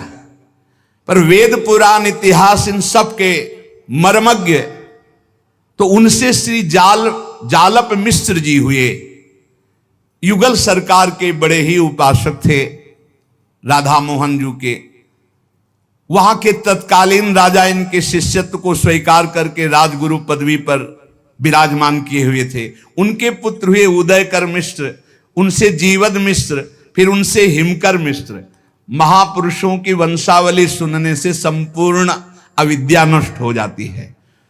हिमकर मिश्र परम बड़ भागी प्रभु पद भजन रहे लो लागी। मुरलीधर करी भक्ति रिझाए तिन प्रसाद ते नव सुत पाए। हिमकर मिश्र सदैव प्रिया प्रीतम के भजन में लगे रहते, इनकी भक्ति से रीझ करके मानो नव योगेश्वर प्रकट हुए हों या नवनंद प्रकट हुए हों। इनके 9 पुत्र हुए, केशवदास, रघुनाथ, गंगाधर, देवदास, गोपाल, उदयराम, पद्माकर, कल्याण जी और ये व्यास मिश्र जी। ये जो हरिवंश महाप्रभु के पिता होने का सौभाग्य प्राप्त किया, ये व्यास मिश्र जी। ये सभी महाभागवत शास्त्रों के परम मर्मज्ञ और वैदिक सिद्धांत के रहस्य के ज्ञाता, ब्रह्म तेज संपन्न। इनमें जो सबसे बड़े केशवदास थे, वो बचपन से ही अवधूत स्थिति में थे। जब युवावस्था आई तो घर त्याग कर निकल गए और सन्यास ले लिया। सन्यास का नाम पड़ा इनका श्री नृसिंहाश्रम स्वामी जी। ये बड़े ही उच्च कोटि के महापुरुष और बड़ी सिद्धियां इनमें थी। ये अहर्निश स्वरूप बोध में स्थित और भगवत आराधन, बाह्य क्रिया, अंतर में स्वरूप बोध, अवधूत स्थिति। आचार्य महापुरुषों का प्रादुर्भाव दैवी संपदा संपन्न महान तेजस्वी कुलों में ही होता है। अवतारी महापुरुषों को अपने गर्भ में धारण करने की सामर्थ्य हर माता में नहीं होती। वो दैवी शक्ति संपन्न माता होती है, तभी उनको अपने उदर में धारण कर सकती है। इसीलिए दैवी संपदा संपन्न कुल में आचार्य महापुरुषों का अवतार होता है। इन सभी 9 भाइयों में 4 से छोटे और 4 से बड़े, मध्य में हरिवंश महाप्रभु के पिता होने का सौभाग्य मिला उनको, श्री व्यास मिश्र जी उनका नाम। ये वेद पुराण इतिहास सकल शास्त्रों में बड़े ही परम प्रवीण होते हुए इनका सबसे ज्यादा प्रभाव ज्योतिष शास्त्र में था। उस समय के भारत के सुप्रसिद्ध ज्योतिषियों में व्यास मिश्र जी थे। आपकी इतनी बड़ी ज्योतिष सिद्ध थी कि सामने व्यक्ति आया और उसका पूरा जीवन बता देंगे। एक क्षण में कोई नक्षत्र, कोई समय जन्म का या कोई तिथि बताने की जरूरत, सामने व्यक्ति आया पूरा लिखकर उसका। आपका स्वभाव बड़ा दैन्य, इतना विद्वान, इतना ज्योतिषाचार्य होने पर भी अहम नहीं, मृदु स्वभाव और राधा मोहन जी की आराधना में तन्मय। युगल सरकार के प्रति पूर्ण समर्पण था श्री व्यास मिश्र जी का। इनके घर में कुल परंपरागत श्री राधा मोहन जी विराजमान हैं। महाप्रभु प्रकट होकर के जो आरती में पद गाते हैं, बनी श्री राधा मोहन जी की जोरी, इंद्रनील मणि श्याम मनोहर, 7 कुंभ तन गोरी। तो घर में ही राधा मोहन जी विराजमान थे। सौभाग्य से अपने युगल सरकार का भी नाम हितजू ने राधा मोहन जी रखा है। आपके यहां संतों की भीड़ लगी रहती थी, क्योंकि इतना मृदु सरल स्वभाव, पवित्र आचरण, प्रिया प्रीतम की उपासना, वैदिक सिद्धांत का स्थापन आचरण में, तो संत प्रभावित होकर के प्राय आते रहते थे और घर में संतों की सेवा होती रहती। बड़ा आनंद मंगल, कहीं कथा हो रहा, कहीं कीर्तन हो रहा, कहीं वैदिक सिद्धांत की चर्चा हो रही। व्यास मिश्र जी सदैव संतों से सुशोभित होते रहते थे। बड़े बड़े संत महात्मा इनके घर। ये तो पक्का है, जहां भगवान का भक्त या भगवान का कोई अवतारी पुरुष आएगा, उसके घर में संतों की जरूर कृपा रही है। अगर संत जन कृपा ना करे तो फिर महापुरुषों का आगमन उस घर में नहीं हो सकता। जिस घर में संतों का चरणामृत नहीं छिड़का गया, जिस घर में संतों की जूठन नहीं गिरी, जिस घर में संतों की आरती नहीं उतारी गई, जिस घर में संत बैठकर भजन नहीं किए, वहां महाभागवत कैसे पधारेंगे? फिर ये तो स्वयं प्रभु हैं, आचार्य हैं। आप अपना सर्वस्व संतों को समर्पित किए हुए रहते, मानो संत स्वामी, हम तो सेवक हैं। जैसे विश्वामित्र जी के आगे दशरथ जी हाथ जोड़कर कहते हैं, नाथ सकल संपदा तुम्हारी, मैं सेवक समेत सुत नारी। आप स्वामी हैं, मैं सेवक। ऐसे ही व्यास मिश्र जी संतों के साथ ये कि आप स्वामी हैं, ये सब कुछ आपका है नाथ, हम आपके सेवक हैं। आपकी सहधर्मिणी परम सुंदरी सुशीला रूपवती, परम पातिव्रत धर्म से युक्त श्री तारा रानी जी, ये महाप्रभु को गर्भ में धारण किए। कितना हो भाग्य सौभाग्य, व्यास मिश्र जी पिता और तारा रानी जी माता। आपकी कुल परंपरागत बहुत संपत्ति थी, क्योंकि राजा महाराजे सब सेवक थे, तो आप एक स्वतंत्र राजवैभव की तरह जीवन, हाथी घोड़ा सेना रथ धन संपत्ति सब। 9 भाई व्यास मिश्र जी। देश देशांतर में व्यास मिश्र जी की ख्याति सुनकर दिल्ली की गद्दी पर आसीन तत्कालीन बादशाह, उसका नाम यहां नहीं दिया गया, बादशाह, पृथ्वीपति, देशाधिपति या नरेंद्र ऐसा कहकर वर्णन किया गया, लेकिन संकेत नहीं किया गया कि उस समय वर्तमान में बादशाह कौन था। गणित के अनुसार कोई लोधी वंश का या हुमायूं, ऐसा उस समय का, लेकिन स्पष्ट नहीं दिया गया, इसलिए इसमें यह नहीं कहा गया कि तत्कालीन बादशाह अमुक थे। जब व्यास मिश्र जी का यश सुना तो बुलाया, हमारे दरबार में उपस्थित हो। व्यास मिश्र जी ने विचार किया, मुझे कुछ चाहिए तो नहीं, ऐसे बादशाह के सामने जाऊं, पर यदि नहीं जाता तो सनातन धर्म के विपरीत तो वैसे ही लोग आचरण कर रहे हैं और उद्दंड हो जाएंगे। अगर हम जाएंगे तो इनको वैदिक सिद्धांत से प्रभावित करके, धर्म से प्रभावित करके कम से कम अपने सनातन धर्म का हम ये हित कर पाएंगे कि जहां या मंगल सोचेंगे वहीं हम इन पर शासन करेंगे। ऐसा विचार करके बुलावे को ठुकराया नहीं और कहा हम आ जाएंगे, आप लोग जाइए। दिल्ली पर विराजमान बादशाह से मिलने के लिए केवल इसी बात से स्वीकृति दी कि अपने सनातन धर्म की रक्षा कर पाए, ये जो धर्मावलंबियों पर अत्याचार करते हैं उसको हम रोक पाए।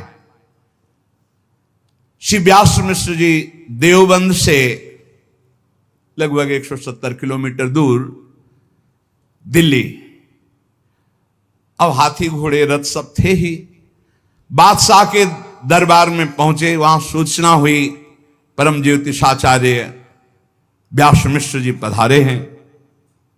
उसने आदेश कर दिया, बुलाओ सभा में। जे ही गए तो मुखमंडल पर ब्रह्मणत्व का तेज, जो त्रिकाल संध्या करता, निरंतर भगवत आराधन करता है, कभी जवान में किसी भी व्यसन का उसका ब्रह्म तेज सुरक्षित रहता है। ब्रह्म तेज में बड़ी सामर्थ्य, जो आजकल कहते हैं ना, क्या जानो ब्रह्म तेज को, सुरक्षित ही नहीं, इसलिए उसको तुम जानो क्या ब्रह्म तेज को। अगर ब्रह्म तेज सुरक्षित है, जो कह दिया जाए तत्काल वही होगा।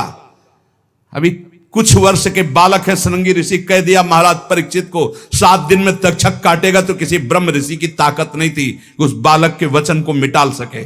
ये ब्रह्म तेज है। आज मदिरापान, हुक्का पीना, व्यभिचार, गंदे आचरण, न गायत्री, न संध्या, न धर्म, न वंदना, न जानते ही नहीं क्या है ब्रह्म। ऐसे अमोघ ब्रह्म तेज को ऐसे ही नष्ट कर रहे हैं। ब्रह्म तेज को देखते ही खड़ा हो गया बादशाह। यह सामर्थ्य नहीं है कि ऐसे महापुरुष के पधारने पर प्राण उत्थापन करते हैं कि बैठे रहो तुम। जैसे हनुमान जी के पधारते ही बिना कहे रावण की सभा में सब खड़े हो गए, यद्यपि बंधन में हैं, सब खड़े। रावण कह रहा क्यों खड़े हो रहे, किसी की हिम्मत नहीं कि बैठ सके।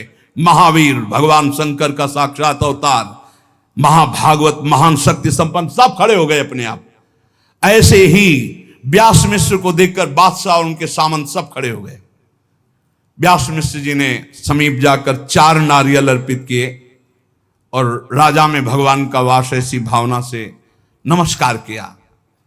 मुखमंडल पर अद्भुत ब्रह्म तेज को देखकर बादशाह हतप्रभ हो गया और मधुर वचन बोला, आओ आओ, आपका स्वागत है, स्वागत है। 4 नारियल क्यों भेंट किए, आप एक ही दे देते। आपका आना ही हमारे लिए शुभ रहा। व्यास मिश्र जी ने कहा, राजन, हमारे सनातन धर्म में 4 प्रधान फल हैं जो पुरुषार्थ चतुष्टय कहे जाते हैं, धर्म, अर्थ, काम, मोक्ष। ये 4 नारियल इसलिए प्रदान किए कि आप धर्म, अर्थ, काम, मोक्ष चारों को प्राप्त करने के अधिकारी बने। बड़ा प्रसन्न हुआ। ब्रह्म तेज से संपन्न ऐसे वचन सुन करके व्यास मिश्र जी के वो हृदय से आह्लादित हो गया, मानो कोई निधि मिल गई हो। बादशाह ने और भी जो वैदिक पुराण सिद्धांत के पहले से विद्वान जन थे सबसे मिलाया, परीक्षाएं ली, हर परीक्षा में उत्तीर्ण, ज्योतिष तो अमोघ। उसने कहा हम अपने राजगुरु पद पर आपको विराजमान करते हैं। और उस समय 4000 महीने की स्वर्ण मुद्राएं निश्चित की, जरूरत नहीं थी, कुल परंपरागत इतना वैभव था, पर राजगुरु पद पर इसलिए अभिषिक्त हुए कि इसको हम शासन में लेकर अपने धर्म की रक्षा कर पाएंगे। व्यास मिश्र जी से कहा आप आज के बाद हमारे साथ सदैव साथ रहेंगे। व्यास मिश्र जी ने कहा कि नहीं, ऐसा नहीं हो सकता, हमारे घर में सेवा विराजमान है ठाकुर राधा मोहन की, 8 पहर हम अष्टयाम सेवा करते हैं। हां, जब आपका आदेश होगा मैं उपस्थित हो जाऊंगा, पर बराबर आपके साथ नहीं रह सकता। व्यास मिश्र जी ने जब ऐसी बात कही तो बादशाह ने स्वीकार कर ली। धर्मोपदेश हितोपदेश करके वहां से आप अपने घर चले आए और अपनी ठाकुर सेवा में रहे। एक दिन जब व्यास मिश्र जी अपने ठाकुर श्री राधा मोहन जी की सेवा में तन्मय थे तो तारा रानी जी नजदीक आकर ठाकुर जी के दर्शन करके व्यास मिश्र जी के चरणों के समीप बैठ गईं और चरण पकड़ करके मानो अश्रु विमोचन करते हुए कुछ कहना चाहती। व्यास मिश्र जी ने कहा ऐसा शोक रूप तुम्हारा तो हमने कभी नहीं देखा, हर परिस्थिति में तुम आनंदित रहती हो, तुम्हारा शोकित होकर ये रुदन करना बिल्कुल ठीक नहीं, क्या हो गया? तो उनका आप मेरे दुख का कारण जानते हो, पर मैं अब असहनीय हो गया है मेरी अवस्था भी अब, इसलिए मैं बहुत दुखी हूं कि आज तक मेरे कोई संतान न हुई। खूब वैभव है। व्यास मिश्र जी 9 भाई थे, बड़े तो परमहंस नृसिंहाश्रम स्वामी,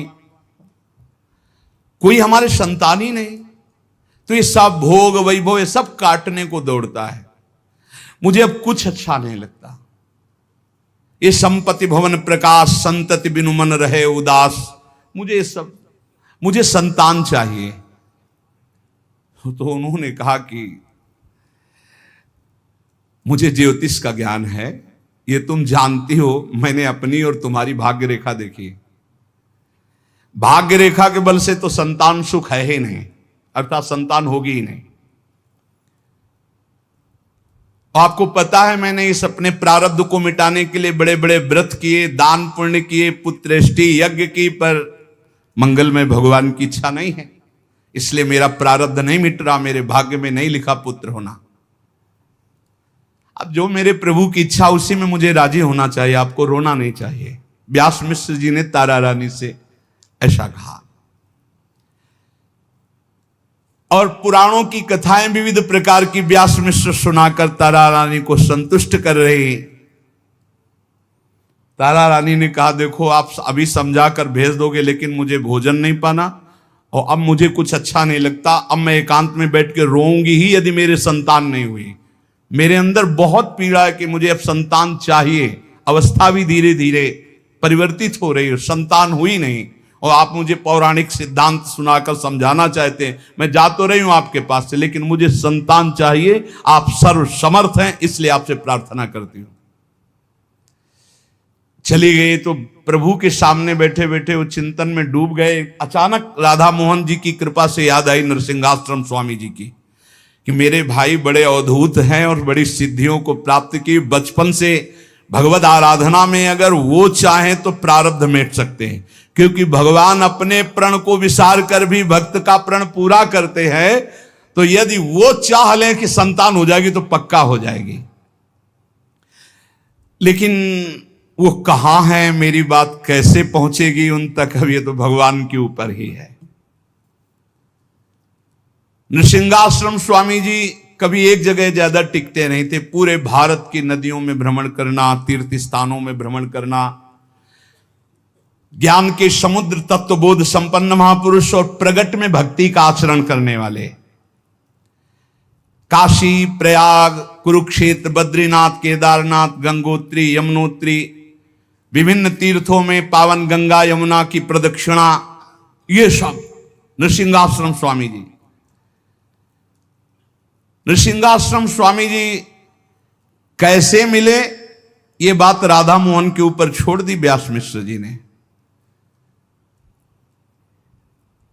एक बार हरिद्वार में गंगा जी का निर्मल जल, उसमें खड़े हुए स्नान कर रहे थे नृसिंहाश्रम स्वामी जी। तो लगा कि घर में जो कुल परंपरा से विराजमान राधा मोहन है, उनको कैसे गंगा स्नान कराऊं। भाव में डूब गए, बस सामने राधा मोहन और बस ऐसे। इधर व्यास मिश्र जी ने जब पट खोले तो सब गंगा जल से भरा मंदिर और राधा मोहन जी भीगे हुए। राधा मोहन जी से कहा, सरकार ये कौन सा भक्त आपका अभिषेक कहां से कर रहा है आप? तो राधा मोहन जी ने उनको बताया कि नृसिंहाश्रम स्वामी हरिद्वार गंगा जी में खड़े मेरा अभिषेक कर रहे हैं, इसलिए मैं गंगा में। अब तो और प्रसन्नता हो गई कि हमारा जो भाव था कि राधा मोहन जी ही सब बात बनाएंगे, तो अब इसका मतलब संबंध अब जरूर आकर्षण होगा। जब हरिद्वार गंगा में राधा मोहन जी का अभिषेक किया तो राधा मोहन जी की कृपा से उनके हृदय में आया। बहुत काल हो गए, जन्मभूमि नहीं गए, देववन। यद्यपि जन्मभूमि आदि नहीं जाना चाहिए विरक्त होने के बाद, पर यह भगवत प्रेरणा, क्योंकि महाभागवत परम वैदिक सिद्धांत से चलने वाले युगल उपासक उनके भ्राता, और वहां संत समुदाय आता रहता, तो संत मंडली के साथ नृसिंहाश्रम जी के मन में आया कि चलो कृतार्थ करते हैं व्यास मिश्र को। उनके यहाँ ये सब कीर्तन कथा और भगवत तत्व की बातें और ये सब संत प्रसाद पाएंगे। देखो भगवान कैसे संयोग बनाते हैं। राधा मोहन जी का अभिषेक होना, उनके मन में देव बनाने की बात आना, बिना फोन का फोन, बिना पत्र का पत्र। भगवत प्रेरणा से सहसा वो देववन बहुत से संतों की जमात के साथ आ गए। यह हरिद्वार से 60 किलोमीटर दूरी पर स्थित देववन है। वहां देववन की शोभा देखते हुए बड़ा सुंदर बगीचा था राधा मोहन जी के लिए। लता पता फल फूल से शोभित बाग, उसमें आकर समस्त सन्यासियों के मध्य में अवधूत शिरोमणि नृसिंहाश्रम स्वामी जी विराजमान हुए। कोई जाके सूचना दिया कि राधा मोहन जी की वाटिका में संत मंडली पधारी, तो आते ही रहते थे। सुनि कै व्यास भये ही हरे, रोम रोम आनंद अति भरे। पुरजन बंधु लिए सब लाल, मिलन चले सुनिताही वार। पद बंधन करी भुज भरी मिले, इतुत परम प्रेम सुख झिले। व्यास मिश्र जी ने जो ही देखा, अरे संतों की मंडली में जैसे तारागणों के मध्य में चंद्रमा चमक रहे हो, ऐसे स्वामी अवधूत नृसिंहाश्रम जी विराजमान, जाके साष्टांग दंडवत किया। व्यास मिश्र को आया देखकर नृसिंहाश्रम स्वामी जी खड़े हुए और हृदय से लगाया। दोनों तरफ अद्भुत आनंद। सब सन्यासियों की चरण वंदना करके चरण पखारे, चरणामृत लिया, आरती उतारी, भोग पवाए। नृसिंहाश्रम स्वामी जी तत्व की चर्चा, भगवत चर्चा। व्यास मिश्र जी अवसर ढूंढ रहे हैं कि एक बार अवसर मिले और ये एकांत में घर चले तो बात बन जाए। जो तारा रानी के हृदय में बात है, वो बात इनके कान तक पहुंचा दें। 6 घंटा बीत गए, अवसर नहीं मिला। भगवत चर्चा होती रही संत मंडली में। व्यास मिश्र जी ने कहा, प्रसाद पाने का समय हो रहा है, सब संतजन पधारे। सबको सुंदर सुंदर प्रसाद पवाया गया। फिर शयन की व्यवस्था हुई। व्यास मिश्र जी ने नृसिंहाश्रम स्वामी जी के चरणों में मस्तक रखकर कान के पास कहा कि हम तो दर्शन कर चुके हो, हमारे मन की सारी कामनाएं आपने पूर्ण कर दी है, हमें कुछ नहीं चाहिए। पर घर में कुछ एक प्रश्न है जिसका समाधान आपसे हो, तो आप एकांत अवसर दें कुछ मिनट के लिए। नरसिंहाश्रम स्वामी जी विचार किया कि संत मंडली से अनुमति लेनी चाहिए। एकांत के लिए थोड़ी अनुमति लेकर राधा मोहन जी के मंदिर पे जाकर विराजमान हो गए।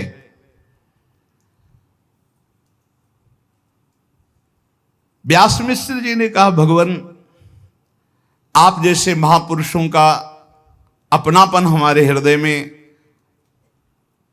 बड़े सौभाग्य से प्रकट होता है, तो सब संत हमारे हैं, पर आप तो हमारे हैं ही, इसलिए हम अपनी दुख सुख की बात तो आपसे कह ही सकते हैं।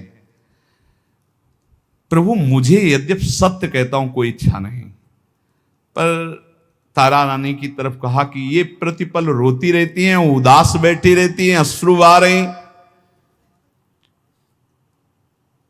आप कृपा करके इनके दुख को दूर कीजिए।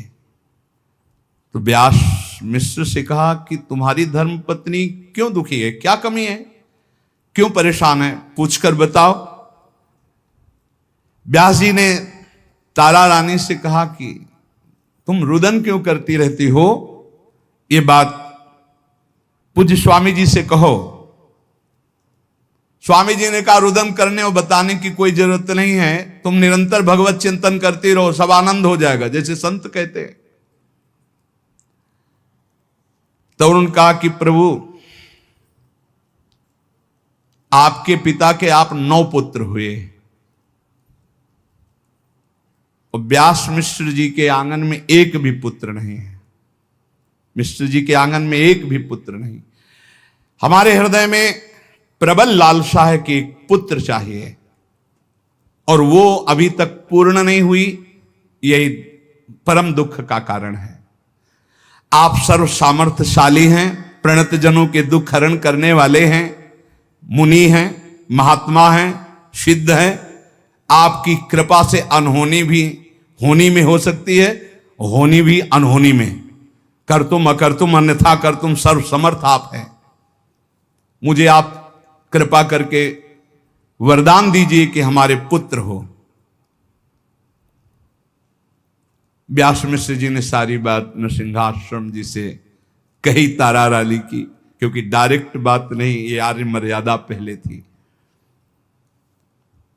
ये बात सुनकर नरसिंहाश्रम स्वामी जी ने कहा, तुम ज्योतिषाचार्य हो क्या? तुमने ज्योतिष में अपनी भाग्य रेखा नहीं देखी जो मैं देख रहा हूं? इस जन्म में तुम्हारे संतान का प्रयास व्यर्थ है, तुम्हारे संतान नहीं होगी, संतान योग ही नहीं है। विधाता ने भाग्य में तुम्हारे संतान योग नहीं लिखा। पूर्व कर्मानुसार जीव को संतान के द्वारा सुख दुख प्राप्त होता है, या संतान प्राप्त होती है या नहीं प्राप्त होती है, ये सब तुम जानते हो, फिर क्यों ऐसी बात कही? तारा रानी जी बीच में ही अब बोल पड़ी, कहा प्रभु अगर सब हमारे भाग्य से ही होता है तो आप भी हमारे भाग्य में हो, फिर आप जैसे महात्माओं का प्रबल प्रताप क्या? सब हमारे प्रारब्ध से ही होता है तो आप जैसे महात्माओं का प्रताप क्या? और आप भी तो हमारे भाग्य में हो कि हम हमारे पति के बड़े भाई हो, तो फिर आप जैसे महात्माओं का प्रताप किया अगर सब हमारे प्रारब्ध और भाग्य में ही है। धृष्टता क्षमा की जाए, आप महापुरुषों के आश्रय से भाग्य बदला जा सकता है। स्वामी जी अब आप टालिए नहीं, मैं आपकी शरण में हूं, मेरे हृदय में प्रबल पुत्र कामना है, उसे पूर्ण कर दें। जैसे गंगा जी का स्पर्श पापों का शमन करता है, तापों का शमन करता है, ऐसे आपके चरणों का सानिध्य ये कामना हमें तप्त कर रही, इसे शांत कर दीजिए। वांछा कल्पतरु आश्रय दाता अवधूत शिरोमणि, मैं आपकी शरण में हूं। तारा रानी की बात सुनकर आंख मुंदली नरसिंहाश्रम स्वामी जी मौन रहे। फिर कहा, आप चिंता मत करो, भगवान का कोई न कोई मंगलमय विधान होगा। बस वो एकांतिक उदासीन अवस्था में गए। जो राधा मोहन जी की वाटिका थी उसमें अलग बैठकर एक वृक्ष के नीचे चिंतन करने लगे। अचानक समाधि लग गई। ये भागवतिक संदेश था। समाधि में उन्होंने एक महापुरुष के वचन सुने। तुम जिस बात का चिंतन करके उदास हो गए हो, ये मुझे बर्दाश्त नहीं होगा। मेरा उपासक उदास हो जाए, नहीं। तुम्हारे हृदय में आज तक कभी कोई कामना उत्पन्न नहीं हुई, इसीलिए तुम इस कामना की बात सुनकर के उदास हो गए हो। व्यास मिश्र के भाग्य में पुत्र योग नहीं है, पर मैं स्वयं अवतार ले रहा हूं। मैं स्वयं अवतार ले रहा हूं। मैं कौन है? श्री कृष्ण। मैं स्वयं हूं। वही बंशी है, वही सजनी है, वही प्रेम है, वही संदिनी शक्ति है, वही सब एक तत्व। तत्व दो नहीं, रसोया परमानंद एक द्विधा सदा। तुम्हारा मनोरथ पूर्ण होगा। मेरे रास विलास का विस्तार करने के लिए मेरा प्रेम ही अवतार ले रहा है। मैं ही प्रेम हूं, प्रेम ही मेरा स्वरूप है, प्रेम ही बंसी, बंसी सजनी है। इसलिए मेरा जो प्रिया प्रीतम का नवनिवृत्त निकुंज का प्रेम है, हित है, वही मेरे रास और विलास का विस्तार करने के लिए, नित्य विहार रस को प्रकट करने के लिए प्रकट हो रहा है। चिंता तुम छोड़ो और अनुज को यह सूचित कर दो कि कोई साधारण पुत्र नहीं, सत्ता प्रकट होने जा रही है, हित सत्ता। तत्काल ध्यान छूटा, रोम रोम आनंद में हुआ। दौड़ते हुए व्यास मिश्र के घर गए। प्रभु को गोप्य चरित हो जैसे, आई अनुज सो बरन्यो तैसे। प्रभु पद पूजन दृढ़ व्रत धारो, पुत्र होई जस धरनु तिहारो। व्यास मिश्र, तारा रानी ने देखा प्रफुल्ल कमल मुख खिला हुआ नृसिंहाश्रम, और समझ गए कोई भागवतिक सूचना है। अद्भुत आनंद की लहरें उठ रही थी नृसिंहाश्रम स्वामी जी की। कहा व्यास मिश्र मंगल हो गया, मंगल हो गया। स्वयं प्रेम अवतार ले रहा है आपके घर में। प्रिया प्रीतम का स्वयं प्रेम अवतार हो रहा है। मिश्र दंपति तो नाच पड़े, पुत्र नहीं, स्वयं प्रेम पुत्र के रूप में पधार रहा है। श्री लाल बिहारी प्रभु और श्री लाडली जू, इन दोनों के हृदय का हित और लाल के अधर पर विराजमान बंसी स्वरूप, सखियों के मध्य में हित सजनी स्वरूप, उसी प्रेम का अवतार तुम्हारे यहां हो रहा है। अब तुम व्रत उपवास नियम धारण करो। ये बात सुनकर मिश्र दंपति के हर्ष का ठिकाना न रहा। नृसिंहाश्रम के चरणों में गिर पड़े। फिर उन्होंने कुछ नियम पद्धतियां बताई, ऐसे ऐसे रहो, ऐसी आराधना करो, क्योंकि स्वयं प्रेम का अवतार हो रहा है। निष्काम भाव रहना, कोई सकामता ना आने पावे। एक क्षण भी इष्ट के भजन के बिना न व्यतीत हो, और प्रिया प्रीतम का सदैव उच्छिष्ट ही पाना, उन्हीं के चिंतन में रहना, भूमि पर शयन करना, दिन प्रतिदिन जो नियम बताए उनका पालन करना नृसिंहाश्रम से, क्योंकि प्रभु पधार रहे हैं। आपका धन केवल प्रिया प्रीतम राधा मोहन जी, लोक धर्म का त्याग करके हर समय प्रेम धर्म के चिंतन में रहना, चारों तरफ भगवत भावना में मगन रहना, केवल अनुराग प्रभु का, ऐसी भावना से युक्त रहना, तभी अनुराग का अवतार होगा। ये वो आ रहे हैं जिनके पीछे पीछे प्रिया प्रीतम डोलते हैं। ये वो आ रहे हैं जो प्रिया प्रीतम को प्रदान करते हैं। ये वो आ रहे हैं जो ये कहते हैं वही प्रिया प्रीतम करते हैं। व्यास मिश्र से बताकर नृसिंहाश्रम जी संतों के साथ कुछ दिन वहां रहे और फिर मंडली के साथ विचरण करने के लिए रात दिन प्रिया प्रीतम के चिंतन में व्यास मिश्र और तारा रानी, और खूब संतों की सेवा, दूसरों को खूब वैभव था, लुटाते आनंद मगन। आत्मज्ञानी निरपेक्ष भगवत अनुरागी महात्मा जो ठान ले उसे भगवान निश्चित पूरा करते हैं। इस प्रसंग से यह भी पता चला कि अगर आत्मज्ञानी ब्रह्मनिष्ठ भगवत प्रेमी महात्मा ठान ले तो भाग्य रेखा क्या है। देखा ना, भाग्य रेखा में कुछ नहीं था, पुत्र योग। और पुत्र कौन आए? जगत को परम पावन करने वाले प्रेमावतार हित हरिवंश महाप्रभु।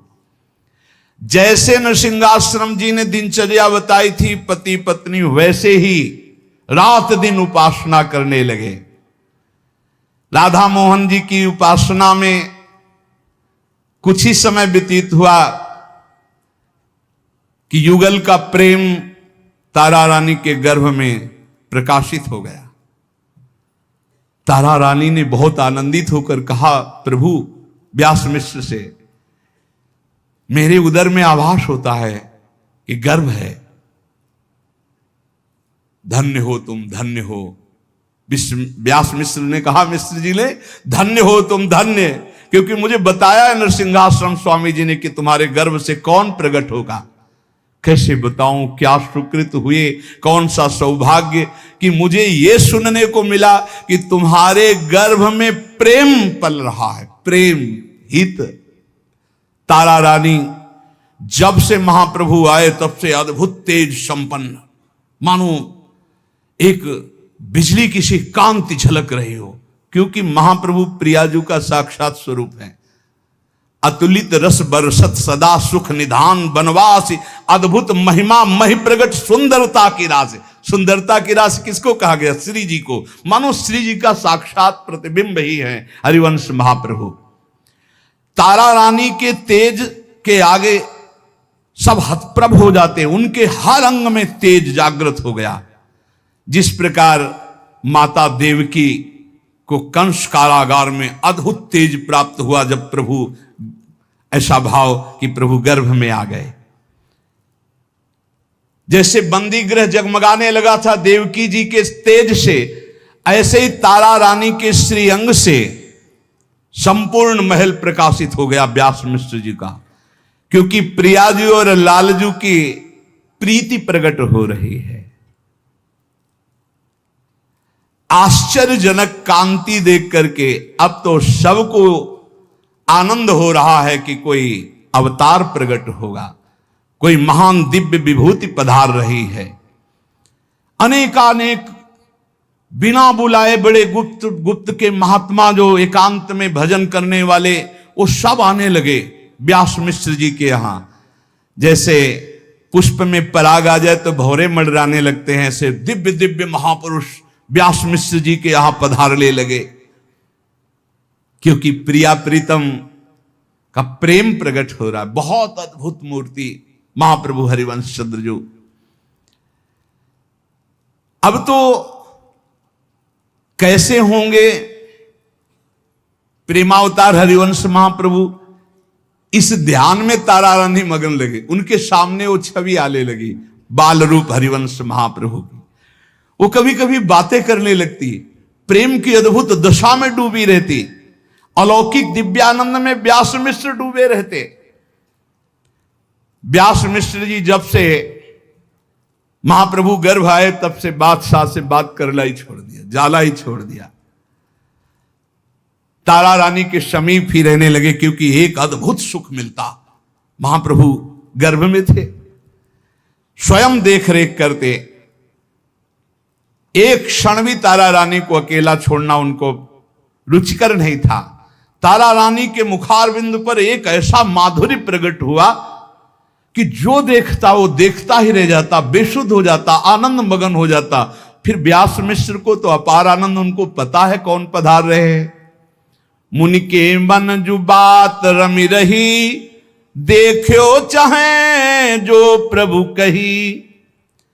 श्री नृसिंहाश्रम जी ने विचार किया कि देखें, जो हमें आकाशवाणी में ध्यानस्थ समाधिस्थ में आदेश हुआ था वो फलीभूत हो रहा है। दर्शन करे चल के। वो बद्रीनाथ से फिर हरिद्वार आए और वहां गंगा में स्नान करके संतों को वहीं विराजमान करके देववन व्यास मिश्र जी के यहां अकेले आए। उस समय 6वां महीना चल रहा था गर्भ का। परम धर्म के पालक नृसिंहाश्रम जी जो ही गृह में प्रवेश किया, अनुभव हो गया साक्षात प्रभु पधार रहे हैं। व्यास पत्नी तारा रानी पौड़ी हुई थी, सेविकाएं भी सेवा में थी। नृसिंहाश्रम स्वामी जी बिना किसी सूचना के पधारे थे, तत्काल उठकर बैठ गए। नृसिंहाश्रम स्वामी जी ने कहा, लज्जा करने की जरूरत नहीं है, तुम्हारे गर्भ में साक्षात प्रभु पधारे हैं। मैं उन्हीं प्रभु की परिक्रमा करने आया हूं, तुम बैठी रहो। और तारा रानी की परिक्रमा की और साष्टांग प्रणाम किया तारा रानी को नृसिंहाश्रम स्वामी जी ने, और बहुत प्रसन्न होकर अश्रु प्रवाह करते हुए कहा, मैं यहां रुकूंगा नहीं, मैं केवल देखने आया था जो समाधि में मुझे आदेश हुआ तो फलीभूत हुआ कि नहीं। हो इस शुभ सगुन भवन पुनि पुर में, व्यास विचार मुदित होई उर में। बस प्रणाम किया, परिक्रमा करके तुरंत निकल गए नृसिंहाश्रम स्वामी जी। व्यास मिश्र जी जो ही भवन में पधारे, तब बाद में पता चला कि नृसिंहाश्रम स्वामी जी आए थे, 4 परिक्रमा की दंडवत करके चले गए। बहुत मुदित हुए। अत्यंत मंगलमय धीरे धीरे समय आ रहा है। तारा रानी का जो गर्भ है वो प्रतिपल बढ़ रहा है। व्यास मिश्र बहुत आनंदित है, ऐसे ऐसे अनुष्ठान कराते हैं, पूरे नगर को भोजन पवाते हैं। प्रतिदिन कोई न कोई बहाना लेकर पूरे नगर को दान पुण्य खवाना पिलाना, सब आनंद मंगल हो रहा है। बादशाह को लगा कि क्या है, व्यास मिश्र बातचीत करना, दरबार आना सब छोड़ दिया। दरबार में क्यों नहीं आते?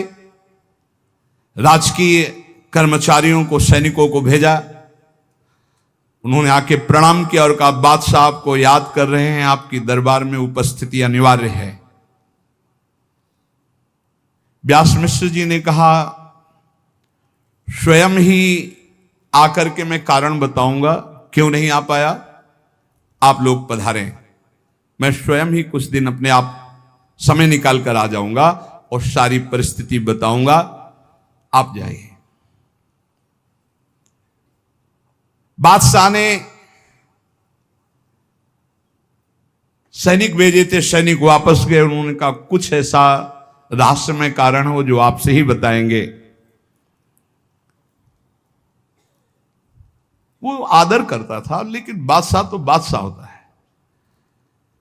फिर सैनिकों से कि आप उनसे प्रार्थना कर दो, शीघ्रातिशीघ्र कारण बताया जाए। सैनिकों को पुनः वापस किया और आप गए और कहा कि हमारे भगवान की कृपा से पुत्र रत्न की प्राप्ति का संयोग बना है। हमारी पत्नी गर्भ से हैं, इसलिए मैं आपकी सेवा में नहीं आया बुलाने पर भी, और ना रह सकता हूं क्योंकि मुझे सेवा में वहां। तो उन्होंने कहा, नहीं, मुझे आगरा जाना है और आपकी उपस्थिति हमारे साथ अनिवार्य है। मैं मानता हूं कि आपका ऐसा समय है, पर हमारी आज्ञा पर भी ध्यान दीजिए। उन्होंने कहा कि मैं कभी आपकी आज्ञा नहीं टाल सकता था, आपके साथ चलता। मैं भी कोई अनिच्छुक नहीं हूं, आपकी आज्ञा में इच्छुक ही हूं, पर हमारी धर्म पत्नी गर्भवती हैं, इस समय उनकी देख रेख के लिए मुझे रहना अनिवार्य है। उन्होंने कहा, कुछ समय, लेकिन जिस समय मैं आगरे को चलूंगा आपको साथ चलना होगा। कहा, ठीक है। वो दिल्ली से लौटकर घर आए। बादशाह के साथ आगरा जाने की बात तारा रानी को बताई, परिवार के जनों को बताई। एक थोड़ा सा तो दुख ये भी हो रहा है कि ऐसी परिस्थिति में बादशाह की आज्ञा उल्लंघन नहीं की जा सकती, उनके साथ जाना है। पर एक खुशी की बात आई कि रास्ते में ब्रज पड़ता है, दिल्ली से रास्ते में ब्रज पड़ता, फिर आगरा। तो ऐसा करेंगे कि गर्भ प्रतिदिन बढ़ रहा है, ब्रज के दर्शन करेंगे। कहीं संयोग ऐसा बैठ जाए कि आगरा जाना ही ना पड़े। हाँ, ये बात तो बड़ा उत्साह छा गया, मानो भगवान ने सारा विधान बना दिया बादशाह की आज्ञा की। उसमें व्यास मिश्र जी को बहुत अच्छा लगा ये तारा रानी और निज जनों का विचार। व्यास मिश्र जी ने तत्काल सूचना पहुंचाई कि मैं आगरा जाने के लिए तैयार हूं, आप तैयार हो जाइए। पर मेरी प्रार्थना है कि रास्ते में ब्रज पड़ता है और वो हमारे इष्ट देव की लीला स्थली है, और इस समय हमारी धर्म पत्नी गर्भ से हैं। मैं चाहूंगा कि वो हमारे आराध्य देव की लीला स्थलियों का दर्शन करें। इतनी छूट आपको देनी होगी। हाँ, आप राजगुरु पद पे हैं, हम रुक जाते हैं, कई दिन आप लीला स्थलियों का दर्शन कर लीजिए। बोले इसलिए कि गर्भस्थ शिशु पर बड़ा प्रभाव पड़ता है। जिस समय मां के गर्भ में बालक होता है, जैसी जैसी वार्ता, दृश्य, भोजन, व्यवहार, वो सर्व गर्भस्थ शिशु पर प्रभाव पड़ता है। पृथ्वीपति बादशाह ने स्वीकार कर लिया। अब तो आगरे की तैयारी बादशाह ने की और ब्रजभूमि की आंतरिक तैयारी तारा रानी, व्यास मिश्र जी, पूरा परिकर। कैसा प्रभु का विधान होता है, देखो कैसा प्रभु का विधान होता है। सोच भी नहीं सकते थे इधर की बात, पर महाप्रभु को तो अवतार लेना अपनी लीला भूमि में। व्यास मिश्र जी अपने नित्य निजी परिकर के साथ बादशाह का पूरा सब परिकर, भारी व्यवस्था वहां से चले। व्यास मिश्र जी यमुना नदी के बाएं तट पर पूर्वी दिशा की ओर स्थित आगरा के लिए निकले। समस्त विद्याओं में निपुण बादशाह इनको इसलिए अपने साथ रखता था कि ज्योतिष अनुकूल रहे, कोई ग्रह प्रतिकूल ना हो जाए कि हानि हो जाए। ब्रजधाम की दर्शन की प्रबल इच्छा की राधा मोहन जी ने सारी बात बना दी। गर्भस्थ शिशु पर बड़ा मंगलमय, और पता था कि गर्भस्थ शिशु कौन है। नरसिंहाश्रम जी की चर्चा में पूर्ण उनको बोध हो चुका था। अब जे भी आगरा के लिए निकले तो कहा पहले ब्रजमंडल। शर्त पास, उनकी आज्ञा को कौन टाल सकता था। व्यास मिश्र जी की पूरी तैयारी बदल गई। आगराबाद में पहले ब्रजमंडल। ब्रजमंडल की दर्शन की प्रबल प्रेम उमंग, बैलगाड़ी, सेना, छकड़ा, रथ, हाथी, घोड़े, बंधु बांधव, सैनिक सब ब्रजमंडल की तरफ मोड़ दिए। मथुरापुरी देवन से लगभग 280 किलोमीटर दूर। अब सब सवारियां, सब साधन हैं। तारा रानी गर्भवती थी, उनके लिए बहुत सुंदर कि कहीं धक्का न लगे, किसी तरह का कोई कष्ट ना हो, और साथ में प्रतिपल प्रिया प्रीतम की लीलाओं का गायन, नाम कीर्तन साथ होता चले।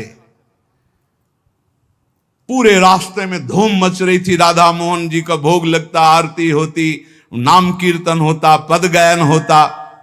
जगह जगह पड़ाव डालकर विश्राम करते हुए भगवत लीला, भगवत सेवा, गुणगान ब्रज की ओर। अहो भाग्य जे ही ब्रज में, अहो भाग्य, ये परम पावन प्रिया प्रीतम का निज देश है ब्रज।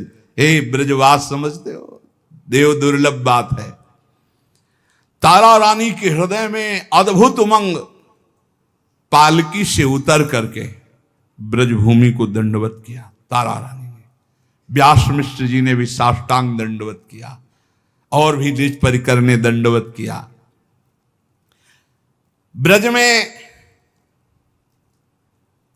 ऐसा सुख बरसता, यदि हृदय निर्मल हो तो पकड़ आवे, मलिन हृदय है तो वही संसार दिखाई देता है। ये प्रभु का नित्य धाम है, 84 कोस भूमि।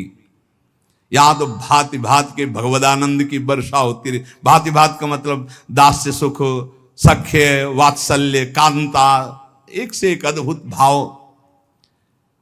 व्यास मिश्र जी ने ब्रजभूमि की वंदना की, साष्टांग प्रणाम किया। हे प्रीतम, ये आपकी लीला भूमि है और हमें अब समझ में आ रहा है कि आप अपने अवतार के लिए अपनी लीला भूमि ही चयन किए हो, इसीलिए आगरे जाने के बहाने से आप मुझे यहां लाए हो। बड़ी महिमा है इस ब्रजभूमि की। कई जगह दर्शन किए। ऋतुराज बसंत जो चल रहा है, छाया हुआ। मात्र हम अभी 26 वर्ष पहले की बात करें, 26 वर्ष पे एक कुछ नहीं, इधर देखो लताएं ही लताएं, कितनी लताएं, 50-50 झुंड मोर के ऐसे जगह जगह नाचते खेलते नजर आते।